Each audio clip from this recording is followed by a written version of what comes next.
Yo, what's up mga ka-idol? George Cano here, the car loan expert. Nandito po ako ngayon sa Ayala Malls, Manila Bay, na kung saan ay meron pong launching na nagaganap under Kia, na which ipinapakilala po nila ang bagong 2024 Kia Sonet compact na SUV, 1.5 liter na panapat po nila sa Toyota Race, na may reasonable price na nasa around 800,000. As you can see mga ka-idol, ito po yung kanilang special color. Meron din po sila ditong two-tone. Black top po yan, red and white. At available din po dito ang iba't ibang variant na which hindi natin masyadong nakikita sa kanilang Kia showrooms. A few moments later. So ayan guys, yung aking kaibigang ahente po dito, Sir Adrian Borja po of Kia BGC. Sir Adrian, pwede po bang sabihin sa kanila kung ano po yung contact number mo? Bali number ko po is 0917-507-6447. Ayan. Sir Adrian, ito ba ay ngayon lang mismo ito ni-launch ng Kia? Yes, actually, kahapon siya ni-launch. 10 o'clock by Kia Philippines. So, yes. Meron kayong available test drive ngayon? Yes, meron. Actually, nandun siya. So, di lang Sonet na models, but all the variants, no? Models na rin ng Kia nandito. But also yung ano din, yung iba't ibang variant din yata nito available. Ano? Po, we have EX, which is the mid variant ng automatic. Okay. The LX automatic, which is the entry level. Then meron pa kaming pinaka-entry, which is the 6-speed manual na LX. So may available pa rin na manual. Magkano nga ba ang presyo ng ano ng top of the line nito? Top of the line price SRP is 1,138,000. Pero yung middle price po natin ay nasa around 800 ba? Mid price natin 993,000 pesos. I thought it was 800. Maybe it's manual. LX automatic nasa 883. Okay. So yun yung na-mention ko kanina, no, na yun ang pinaka-affordable price. No? And guys, as you can see, yung kanyang front fascia po is naka-LED po yan. Yes po. LED DR, yes, LED headlamps po. We call this Star Map design. Star Max? Star Map. Okay. And then yung kanyang Tiger Nose Grill. Yes. Ito, LED na rin yung kanyang fog lamps. Ano? Yes po. Equipped with reverse sensor, reverse camera. Adrian, pwede mo ba kaming i-tour dito sa interior? Sige po. Ayan. Guys, napakagwapo talaga, oh. Diba? Yan po, as you can see, keyless entry na rin siya. Oo. So, hindi nyo na kailangan gamitin yung key nila. Then, push start button na rin siya. So, may key fob siya. Tapos, every time na papasok ka, pipindutin mo lang yung door handle. To lock and unlock. Okay. So, meron na rin po siyang ano, no, yung immobilizer for safety purposes, yes. No? Just in case may mga theft na mangyayari. Yes. And then, ayan, as you can see mga idol, no, equipped with leather seats. Leather seats. Two-tone siya actually. Meron siyang beige color tsaka black leather. So, since na meron itong mga dotted dito, is it, meron ba siyang cooling effect? Wala siyang ano, leather ano po. Ano lang talaga, leather lang talaga siya, no? With manual adjustments. And then, ito ay automatic or CVT? IVT, kung tawagin namin. Ano ba sabihin ng IVT? Intelligence Variable Transmission. Okay. So, ito is a 1.5 liter natural aspirated. Yes. Are you familiar kung ilan po yung horsepower nito? Horsepower nito, sir, is 113. Malakas na rin, ano? Then, yung torque nyo po is 144.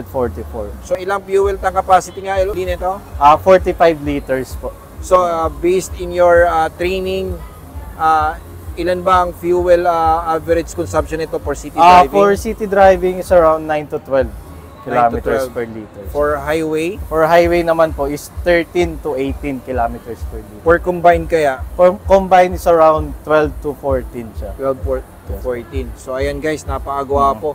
So, alam mo ba kung ilang inch yung... infotainment niya, sir, is 10.25. With Apple CarPlay and Android Auto. Okay. Wireless na rin siya, yung wireless connection na niya. rin. Yes po. So meron ba siyang AI na para magsalita dito? Wala. Wala naman ganun, ano. So added dito sa SX variant is meron na rin siyang wireless charger po. Ayun. Gwapo. Ayan, Then yung aircon function niya is automatic climate na rin. So, Isa lang yung variant na merong auto climate. The rest, manual. auto climate and they also equipped with cruise control. Cruise control, yes po. I think meron pa yatang lane departure ba yan? Yes po, may lane keeping assist, steering wheel assist, meron na rin siya. Sir. Yan, yung auto headlamps, meron Auto ba siya? headlamps, meron na rin siya. Yes po. Oh, ayan mga Lodi, oh. Ayan, napakagwapo talaga, oh. So, for average height, ang height mo around siguro maximum of 5'9 to 5'11. Ayan mga idol, pwedeng-pwede na. Pero kahit 6 footer I think, kaya kakasya pa rin ano. Ang napansin ko lang dito is very spacious yung kanyang boot space. Boot spacer. Yes po. Ayan, oh. Ang laki. Laki sir. So kung yung jowa mo, tatago mo, siksik mo lang din sa likod. Then napo-fold din siya sir. Ito po. Kaya ano nyo lang sa sir. Okay. Flat fold siya, no? Yes. Flat fold. Ayan siya sir. Ayan. So ayan guys. So plenty of space pa siya. Yes. Ayan. So hindi pa kami familiar kung ilang liters. Liters, po ito, wala but- pang computation. Oh, but as you can see mga Lodi, ayan, no? Full size pero Full size first. steel rim po siya. Ayan. Ayan siya sir.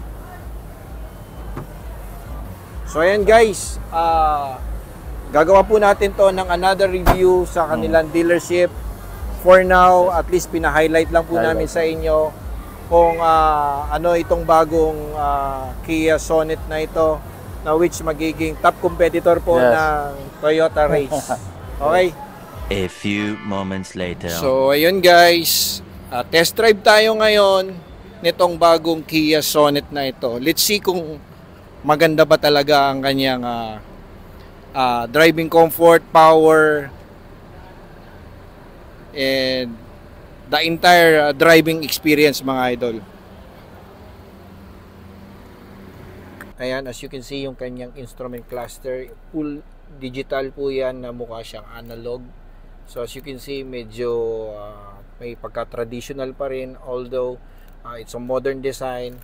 And there you go, ito po yung kanyang infotainment, which is touchscreen, ano. Ayan. Ayan. So try nating tignan. Radio, ayan, Lodi, oh. And then media, ayan po yung, tapos meron na rin siyang compass, and then also may navi na rin siya. I think hindi pa nakasetup, ano. And then map, hindi rin nakasetup. Ito yung power on, and then yung volume niya, yung kanyang HVAC, yung aircon po niya, naka-auto climate na rin siya, ano. Pero hindi naman siya dual zone, ano. Yeah, single zone lang. Single zone lang siya. Ayan. So, off muna natin. Ito po yung kanyang mga air vents, dual airbags. I think wala ba siyang curtain airbag? Wala. Dual airbags lang. Dual airbags lang. Ayun. So guys, right here, no, sa seating arrangement ko, try kong iangat ng konti yung aking seat. Because yung height ko po is 5'5 lang. So as you can see, ayan, tall boy yung kanyang design. So ibig sabihin yung seat arrangement ko ay okay naman. Para kang nakaupo sa upuan lang rin. Ang na-notice ko lang is yung kanyang dashboard wherein medyo mataas ng konti, upright siya, idol. So kung ikaw yung tipong driver na medyo kinulang sa height, medyo sacrifice ng konti kasi medyo mataas talaga siya tignan. And wala naman siyang blind spot masyado. Ayan, okay naman. Yan nga lang dito, ito lang yung medyo konting issues ko sa mga kulang sa height. And the rest, sitting comfortable naman, okay naman. Ayan. So ayan guys, ako na ngayon magdadrive. Paggamit ko muna yung aking camera dito sa aking kaibigan. Let's see. And lock natin. There you go guys. Okay natin ngayon sa D. Ayan. So ang maganda dito kasi naka-ano pa rin siya, naka-manual handbrake pa rin. Unlike yung mga bago po ngayon, naka-electric handbrake na medyo nakakalito ng konti. Lalo na kung nagmamadali ka or sometimes yung parang hindi ka nasanay. Turn right tayo, sir. Kanan po. Okay. Ayan guys. So, ayun, makikita mo rin, meron din po siyang ano sa likod, may camera din siya sa likod. Makikita mo kung parang yung may line guide siya, parang so habang take off ka, makikita mo pa yung nasa likod mo. Kung sino yung nasa likod mo, Ayan.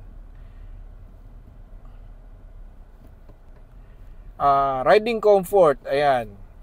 Ako parang feeling ko kahit hindi pa ako masyadong dumadaan sa mga matatagtag, pero feeling ko masarap yung nito, yung suspension nito.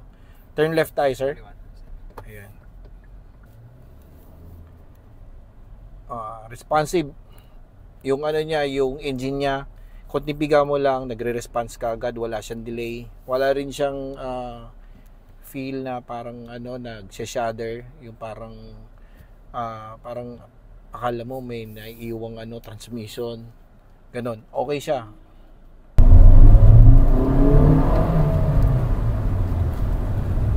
Stopping power, mabilis yung response. Ayan.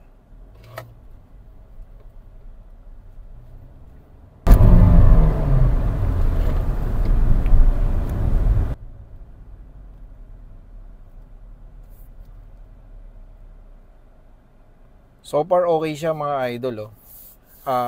For daily use okay po siyang gamitin dahil komportable. Feeling ko kapag nag-long drive ka nito going to Baguio or let's say going to Ilocos, siguro hindi mo ka makaka-feel dito ng parang lower back pain because yung kanyang yung seat arrangement po niya tsaka yung mga bolsters niya, yung kanyang cushion dito ay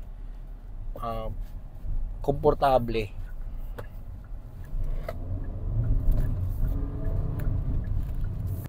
Average fuel consumption nasa around 21.4. Simula ba to nung tinest drive pa siya, Accumulated na po siya. Accumulated na. Pwede natin i-next natin. Although medyo mataas yung kanyang yung kanyang dashboard, but manageable pa rin dahil pag nasanay ka ng gamitin ito, parang matatansya mo na rin idol na yung haba nung kanyang yung nguso niya, matatansya mo na rin na parang okay lang, manageable naman i-drive. Pag sa umpisa lang, unang upo mo dito, mapapansin mo lang na medyo mataas lang yung kanyang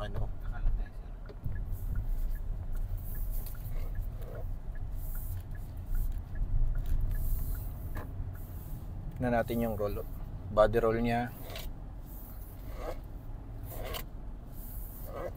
Okay naman.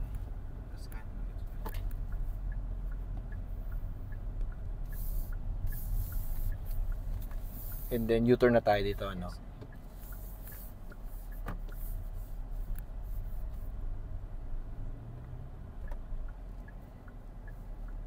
Okay guys,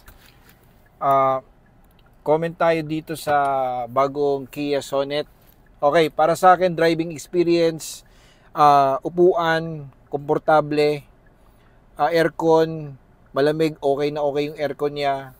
Yung instrumentation, kitang-kita, as you can see, lusot talaga dito sa steering wheel, and yung steering niya, malambot, and yung handling niya, okay na okay kahit siguro kahit mag-slalom test ka dito, mafe-feel mo talaga na maganda yung body roll ng sasakyan na ito, and power, wala siyang lag. Siguro for me 10 ang highest, para sa akin siguro mga nasa 9.5 ang rating ko for this. So presyo na lang, kung depende na rin sa inyong budget, kung meron kayong budget para dito, go for Kia Sonet mga idol. Okay? Thank you!